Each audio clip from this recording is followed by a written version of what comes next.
Complete Indian economy second grade. आर्थिक सर्वेक्षण 2024-25 के अनुसार घटना पर विचार कीजिए। कृषि क्षेत्र वर्तमान मूल्य पर वित्त वर्ष 2024 के लिए देश की जीडीपी में लगभग 16% का योगदान करती है। सही है। कृषि क्षेत्र 46.1% आबादी को रोजगार देने में महत्वपूर्ण भूमिका निभाता है। वित्त वर्ष 2017 से वित्त वर्ष 2023 तक सालाना 5% की औसत से मजबूत वृद्धि कृषि क्षेत्र में दिखाई दी है।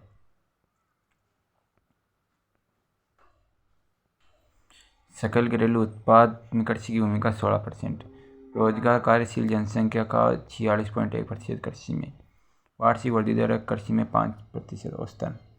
भारतीय आर्थिक समीक्षा 2024-25 के अनुसार खरीफ फसल के संदर्भ में कौन सा कथन गलत है? कोई सभी कथन गलत नहीं है।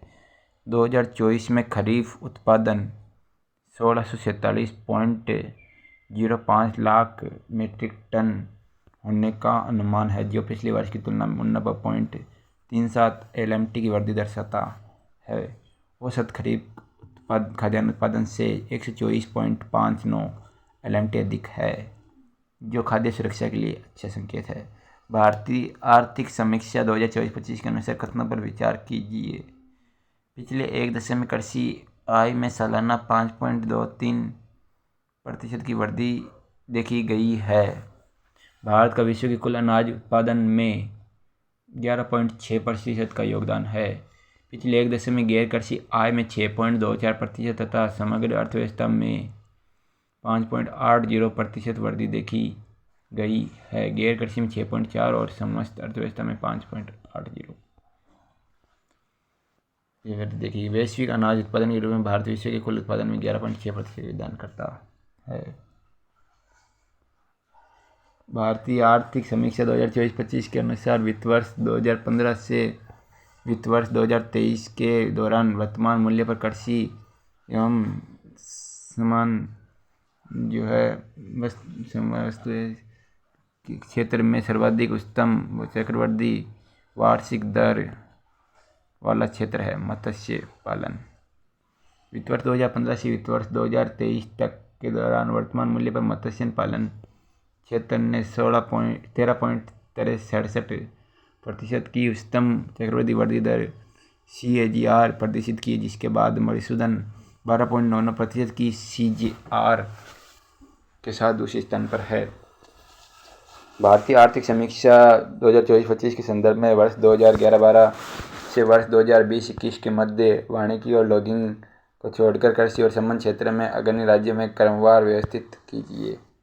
तो क्रमवार है प्रथम आंध्र प्रदेश, फिर मध्य प्रदेश और तमिलनाडु। वानिकी और लॉगिंग को छोड़कर कृषि और संबंध क्षेत्र में निम्नलिखित राज्य अग्रणी है। कृषि और संबंध क्षेत्र में कौन है सबसे प्रथम? आंध्र प्रदेश 8.8%, मध्य प्रदेश 6.3%, आंध्र प्रदेश, मध्य प्रदेश, तमिलनाडु। आंध्र प्रदेश, मध्य प्रदेश, तमिलनाडु कृषि और अन्य क्षेत्र में संबंध क्षेत्र में। आर्थिक सर्वेक्षण 2024-25 के अनुसार कृषि एवं समान क्षेत्र से आउटपुट के मूल्य में चक्रवृद्धि वार्षिक दर 2011-12 से 21-22 के क्षेत्र में अवरोही क्रम में लगाना है।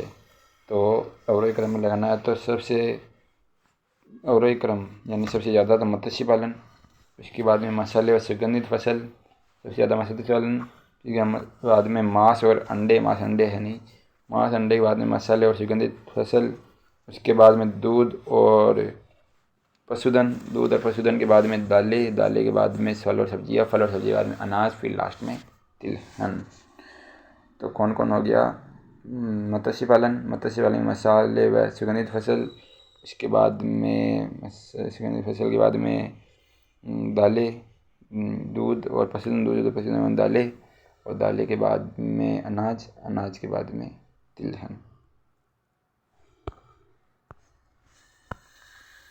आर्थिक समीक्षा 2024-25 के अनुसार अग्रणी अंगूर उत्पादक का सही जोड़ा है। तो महाराष्ट्र, कर्नाटक, तमिलनाडु, मिजोरम। महाराष्ट्र, कर्नाटक, तमिलनाडु, मिजोरम। सबसे ज़्यादा अंगूर उत्पादन महाराष्ट्र में, फिर कर्नाटक में, तमिलनाडु में, फिर मिजोरम। महाराष्ट्र, कर्नाटक, तमिलनाडु, मिजोरम। अंगूर उत्पादन राज्य महाराष्ट्र, कर्नाटक, तमिलनाडु और मिजोरम है।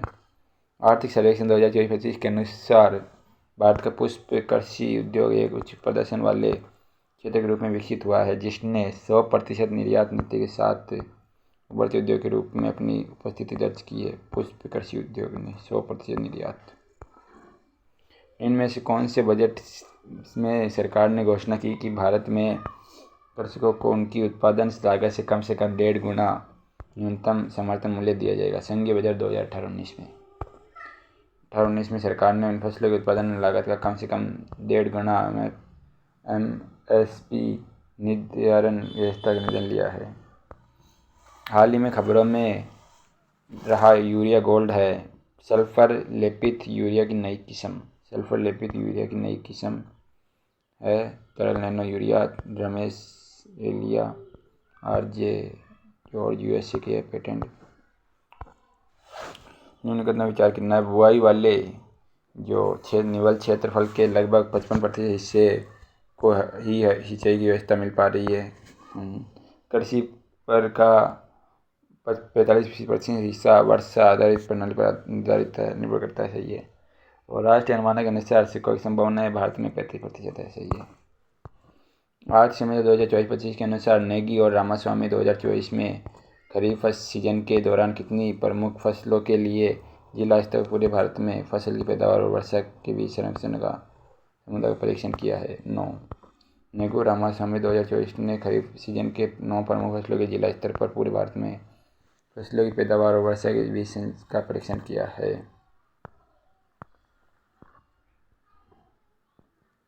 आर्थिक समीक्षा 2024-25 के अनुसार वर्ष 2099 तक वार्षिक तापमान में संभावित 2 डिग्री सेल्सियस वृद्धि और वार्षिक वृद्धि में वर्षा में 7% की वृद्धि से भारतीय कृषि उत्पादकता में कितने प्रतिशत गिरावट आ सकती है? 8 से 12% की गिरावट आ सकती है। आर्थिक समीक्षा 2024-25 के अनुसार कौन से राज्य का क्रमशः जोड़ा सही है जो कि फसली क्षेत्र है उसका सही कवरेज प्रतिशत एवं सबसे कम सिंचाई कवरेज को प्रदर्शित करता है? सबसे अधिक पंजाब झारखंड, सबसे अधिक पंजाब उच्च सिंचाई और सबसे कम झारखंड। पंजाब झारखंड राज्य में अपने सकल फसल के उच्च सिंचाई कवरेज प्रदर्शित करते हैं। सबसे उच्च करती है पंजाब, हरियाणा, उत्तर प्रदेश, ये निम्न में आ गया झारखंड। निम्न में से कौन सा कथन प्रति बूंद अधिक फसल PDMC पहल के संबंध में सही है? PDMC पहल का उद्देश्य जल दक्षता को बढ़ावा देना है। इसे प्रधानमंत्री कृषि सिंचाई योजना के घटक के रूप में लागू किया जा सकता है। PMC के तहत लागू सिंचाई की स्थापना के लिए छोटे और सीमांत किसानों के संबंध में कुल परियोजना लागत 55% और अन्य किसानों के 45% सहायता प्रदान की जाती है। सिंचाई सुविधा तक पहुँच बढ़ाने के लिए सरकार द्वारा लागू की गई पहल प्रति बूंद अधिक फसल निम्न में से किस कार्यक्रम का एक घटक है? प्रधानमंत्री कृषि सिंचाई योजना का। गैर संस्थागत ऋण स्रोतों पर निर्भरता को 1950 में 90% से घटाकर 2021-22 में लगभग 25% कर दिया गया है। संशोधित ब्याज अनुदान किसान क्रेडिट ऋण पोर्टल जो योजना है में प्रमुख चुनौतियों का समाधान करने के लिए सितंबर 2023 तक किसान ऋण पोर्टल शुरू किया गया था। सितंबर 2023 में किसान ऋण पोर्टल शुरू किया गया था। नमो ड्रोन दीदी योजना के संबंध में कितना विचार करना है? तो इसका लक्ष्य है 15,000 चयनित महिला सेल्फ हेल्प ग्रुप को कृषि के लिए ड्रोन प्रदान करना है। ड्रोन खरीद के लिए महिला स्वयं सहायता समूह को ड्रोन की लागत और इससे जुड़े आनुषंगिक व्यय का 80% जो अधिकतम 8 लाख रुपये तक हो सकता है केंद्रीय वित्तीय सहायता के रूप में दी जाएगी। आर्थिक समीक्षा 2024-25 के अनुसार कृषि प्रशिक्षण विशेषताओं की आवश्यकताओं के लिए केंद्र सरकार ने किन राज्यों को क्षेत्रीय विस्तार शिक्षा संस्थान स्थापित किए हैं? तो हरियाणा में, गुजरात में, तेलंगाना में, असम में। हरियाणा, गुजरात, तेलंगाना और असम में। आर्थिक समीक्षा 2024-25 के अनुसार कृषि प्रशिक्षण विस्तार की आवश्यकताओं के लिए केंद्र सरकार ने 4 जगह क्षेत्रीय विस्तार शिक्षा संस्थान स्थापित किए। तो Haryana, Gujarat, Telangana, Assam. Haryana, Gujarat, Telangana, Assam. Farm gate house संरचना को बढ़ावा देने तथा निजी क्षेत्र की भागीदारी को बेहतर बनाने के लिए कृषि अवसंरचना योजना को 2020 में प्रारंभ किया गया था। किसानों के दरवाजे तक प्रजनन इनपुट पहुंचने के लिए ग्रामीण भारत में बहुउद्देशीय एआई तकनीक मैत्री की व्यवस्था के तहत पिछले 4 वर्षों में राष्ट्रीय गोकुल मिशन के तहत 38,736 मैत्री को शामिल किया गया है। आर्थिक समीक्षा 2024-25 के अनुसार भारत में खाद्य प्रसंस्करण उद्योग गठित विनिर्माण के भीतर सबसे बड़े नियोक्ताओं में एक है, जो संगठित क्षेत्र में कुल रोजगार का 12.41% है। भारत सरकार की संपदा योजना खाद्य प्रसंस्करण से संबंधित है। इनमें कौन सी योजना भारतीय कृषि क्षेत्र में आधुनिक अवसंरचना का विकास करने और खेत से खुदरा बाजार तक आपूर्ति श्रृंखला को दृढ़तम करने में केंद्रित है? प्रधानमंत्री किसान संपदा योजना। केंद्रीय बजट 2025-26 के अनुसार मखाना बोर्ड की स्थापना कहाँ पर की गई? बिहार। केंद्रीय बजट 2025-26 के अनुसार कृषि एवं संबंध क्रियाकलाप प्रमुख मुद्दों पर वे कौन से स्थान पर रहा है? चौथे स्थान पर। कृषि और संबंध क्रियाकलाप चौथे स्थान पर रहा है। प्रथम पर रक्षा, दूसरा पर ग्रामीण विकास और मदों का वे प्रमुख मदों का वे सबसे ज़्यादा रक्षा पर। इसके बाद में ग्रामीण विकास सबसे ज़्यादा रक्षा, फिर ग्रामीण विकास, फिर गृह मंत्रालय, रक्षा, ग्रामीण विकास, गृह मंत्रालय, कृषि और संबंध कार्यालय चौथे स्थान पर, शिक्षा पांचवें स्थान पर। राष्ट्रीय कृषि बाजार इनाम के बारे में कितना विचार कीजिए। यह राष्ट्रीय कृषि बाजार इनाम एक Akhil Bharatiya electronic trading portal है जो कृषि वस्तुओं के एकीकृत राष्ट्रीय बाजार बनाने के लिए मौजूदा एपीएमसी मीडिया को नेटवर्क करता है। लघु कृषक व्यवसाय कंसोर्टियम एसएफसी इनाम की वर्ल्ड एजेंसी है। इनाम के साथ अपनी मीडिया को मंडियों को एकीकृत करने के इच्छुक राज्यों को राज्य भर में बाजार शुल्क का एकल बिंदु बनाना आवश्यक है। प्रधानमंत्री संपदा योजना। प्रधानमंत्री संपदा योजना में अगले 5 वर्षों तक में 20,000 करोड़ से अधिक का निवेश होगा। मछली उत्पादन को 220 LMT तक बढ़ाने के लिए मत्स्य संपदा योजना और मछुआरों को मछली पालन की आय दुगुनी, रोजगार सृजन। तटीय मछुआरे गांवों में 3,477 सागर मित्र पंजीकृत होंगे। प्रधानमंत्री गरीब कल्याण अन्न योजना PMGKY के संदर्भ में निम्नलिखित पर विचार करो। ये खाद्य सुरक्षा कल्याण योजना है। प्रधानमंत्री गरीब कल्याण अन्न योजना मुफ्त खाद्यान्न प्रदान करके PMGKY खपत बढ़ाकर और कृषि क्षेत्र को समर्थन देकर अर्थव्यवस्था को बढ़ावा देने में मदद करती है। गरीब कल्याण अन्न योजना। सेवा क्षेत्र। आर्थिक में 2024 के अनुसार कितना विचार करना है? सेवा मूल्य संवर्धन योगदान वैश्विक सकल घरेलू उत्पाद का 62%। भारत की GDP में सेवा का योगदान वैश्विक GDP में सेवा के योगदान से कम है। वैश्विक GDP में सेवा क्षेत्र का योगदान 62%। भारत में सेवा क्षेत्र का योगदान 55%। पिछले 2 दशकों से वैश्विक सेवा निर्यात में भारत की हिस्सेदारी लगातार बढ़ रही है। सही है। भारत वैश्विक स्तर पर सेवा निर्यात में 7वें स्थान पर है और जो वैश्विक सेवा निर्यात में 7वें स्थान पर है, जो सेवा निर्यात में 4.3% की हिस्सेदारी का प्रतिनिधित्व करता है। भारत का वैश्विक व्यापार निर्यात में योगदान भारत के वैश्विक सेवा निर्यात के योगदान से कम है। सही है। भारत का सेवा क्षेत्र में वैश्विक निर्यात 4.3% है। वैश्विक सेवा निर्यात में भारत का योगदान 2005 में 1.9 से बढ़कर 2023 में 4.3% हो गया। वैश्विक वस्तु निर्यात में भारत का योगदान 2005 में 0.9% से बढ़कर 2023 में 1.8% हो गया। इनमें कौन सा जोड़ा सही है? कृषि क्षेत्र 16%, कार्यबल 46%। कृषि क्षेत्र में 16% और कार्यरत जनसंख्या 46%। उद्योग 29% और कार्य यानी जनसंख्या कार्यबल 24%। उद्योग क्षेत्र 29 और 24 से।